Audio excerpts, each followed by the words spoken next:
Hello friends, welcome to AshVal சமையல். இன்றைக்கி நம்ம பார்க்க போகிற ரெசிபி கருவேப்பிலை குழம்பு. நம்ம எல்லாம் லாக்டவுனில் இருக்கோம், ஃப்ரீக்வெண்ட்டாக வெஜிடபிள்ஸ் கிடைக்காது. ஒரு 2 கைப்பிடி கருவேப்பிலை இருந்தால் போதும், இந்த மாதிரி ஹெல்த்தியாக ஒரு குழம்பு பண்ணி நம்ம சாப்பிட்லாம். வாங்க அதை எப்படி செய்கிறதுன்னு பார்க்கலாம். ஃபஸ்ட்டு நான் ஒரு கப்பு கருவேப்பிலை, அதாவது ஒரு 2 கைப்பிடி எடுத்து வெறும் கடாயில் நல்லா வறுத்துக்கிறேன். இது ரொம்ப மொறுமொறுன்னெலாம் வறுக்கணும்னு அவசியம் இல்லை. ஓரளவு இந்த ஈரப்பதம் போகிற அளவு வறுத்தா போதும். அதோட நான் ஒரு 1/4 கப்பு தேங்காய் துருவல் அதையும் சேர்த்து ஒரு நிமிஷம் சும்மா 2 பெரட்டு பெரட்டிட்டு நல்லா ஆற வச்சு நைஸாக திப்பி எதுவும் இல்லாமல் அரைச்சி எடுத்து வச்சுக்கோங்க. இப்போ அதே கடையில் நம்ம குழம்பு செய்யலாம். இதுக்கு நான் ஒரு 2 டேபிள் ஸ்பூன் கிட்ட நல்லெண்ணெய் சேர்த்துக்கிறேன். இது நல்லெண்ணெய் கொஞ்சம் தூக்கலாகவே சேர்த்துக்கலாம். அதில் நான் ஒரு 1.5 ஸ்பூன் கடுகு சேர்த்து பொரிய விடுறேன். அதோட ஒரு 1/4 ஸ்பூன் வெந்தயம் போட்டுக்கிறேன். அதோட ஒரு 3 காஞ்ச மிளகாய், அதையும் காம்பு நிக்கிட்டு அதையும் நான் போட்டுக்கிறேன். இப்போ ஒரு 10 கருவேப்பிலை இலை அதையும் போட்டு நான் தாளிச்சுக்கிறேன். இது கொஞ்சம் பொரிஞ்சு அடங்கினோன்னே ஒரு 10 பூண்டு பல் சேர்த்துக்கிறேன். அதையும் சேர்த்து நல்லா வதக்கிக்கோங்க. இப்போ இதோட நான் ஒரு 10 சின்ன வெங்காயம் பொடியாக கட் பண்ணி நான் சேர்த்துக்கிறேன். எப்போவுமே குழம்பு வைக்கும் போது இந்த மாதிரி கட் பண்ணி சேர்த்துருங்க. ஏன்னா சின்ன வெங்காயம் உடம்புக்கு ரொம்ப நல்லது. முழுசாக போட்டோன்னா பிள்ளைங்க சாப்பிட மாட்டாங்க. இப்படி பொடியாக கட் பண்ணி சாதத்தோட பசைஞ்சிட்டோன்னா சாப்பிட்ருவாங்க. பாருங்கள், வெங்காயமும் நல்லா வதங்கிடுச்சு. இப்போ இதில் நம்ம மசாலா சேர்த்துக்கலாம். இதில் நான் 3.5 ஸ்பூன் மிளகாய் தூள் சேர்த்துக்கிறேன். உங்கள் காரத்துக்கு தகுந்த மாதிரி நீங்கள் சேர்த்துக்கோங்க.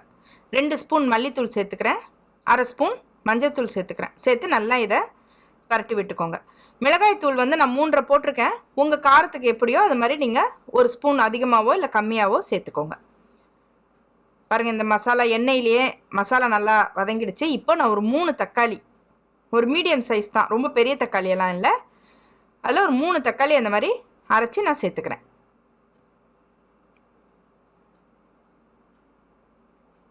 சேர்த்து நல்லா கலந்து விட்டுக்கோங்க. இந்த மாதிரிலாம் நம்ம தக்காளி வெங்காயத்தை நல்லா பொடியாக கட் பண்ணிவிட்டு தக்காளி அந்த மாதிரி அரைச்செல்லாம் சேர்த்து பண்ணோம் அப்படின்னா குழம்பு கொஞ்சம் திக்னஸ் கிடைக்கும். இப்போ நான் அந்த பாத்திரத்தையே கழுவி கொஞ்சம் தண்ணி சேர்த்துக்கிறேன். சும்மா ஒரு 1/4 கப்பு கிட்ட தண்ணி சேர்த்துக்கிறேன். சேர்த்து நல்லா கலந்து விட்டுக்கோங்க. இதில் நான் கல் உப்பு 1 ஸ்பூன் சேர்க்குறேன். உப்பு அவங்கவுங்க டேஸ்ட்டுக்கு தகுந்த மாதிரி சேர்த்துக்கோங்க. சேர்த்து நல்லா மூடி போட்டு ஒரு 5 நிமிஷம் நல்லா நம்ம இதை கொதிக்க விட்டுறலாம். பாருங்கள், 5 நிமிஷம் ஆச்சு. நல்லா கொதிக்குது. நல்லா குழம்பும் எண்ணெய் பிரிஞ்சு சுண்டி வந்திருக்கு பாருங்கள்.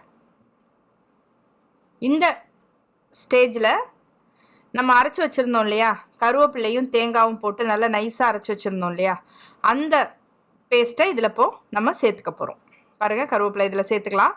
ரொம்ப தண்ணி விட்டு அரைக்காதீங்க, ஓரளவு தண்ணி விட்டு அரைங்க. இதில் ஒரு 1/4 கப்பு தண்ணி விட்டு அதையும் கழுவி அதிலே சேர்த்துக்கோங்க. சேர்த்து இப்போ நல்லா மசாலாவோட கலந்து விட்டுருங்க. கலந்து விட்டு நல்லா கொதிக்க வைங்க. கருவேப்பிலையிலலாம் பார்த்தீங்கன்னா விட்டமின்ஸ் நிறைய இருக்குது. Vitamin A, vitamin C, vitamin E, anti accident எல்லாமே நிறையா இருக்குது. பாருங்கள், அது நல்லா மூடி போட்டு ஒரு 8 நிமிஷம் கொதிக்க விட்டுருங்க. 8 நிமிஷம் கழிச்சு எடுக்கிறேன்.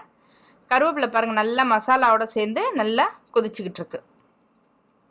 இப்போது ஒரு சின்ன லெமன் சைஸ் புளி எடுத்து நல்லா கரைச்சி அதையும் நான் இதில் சேர்த்துக்கிறேன். அது ஒரு 1/4 கப்பு புளி கரைசல் வரும். இப்போ அதையும் சேர்த்து நல்லா இதை கொதிக்க விட போகிறோம்.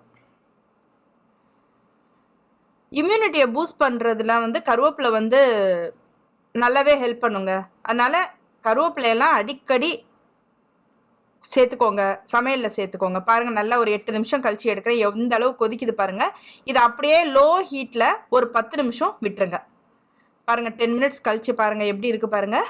நல்ல எண்ணெய் பிரிஞ்சு சூப்பராக வந்திருக்கு. இது 3 நாள் 4 நாள் ஆனால் கூட இது கெட்டு போகாதுங்க. நல்லா சூடு பண்ணி நம்ம யூஸ் பண்ணிக்கலாம்.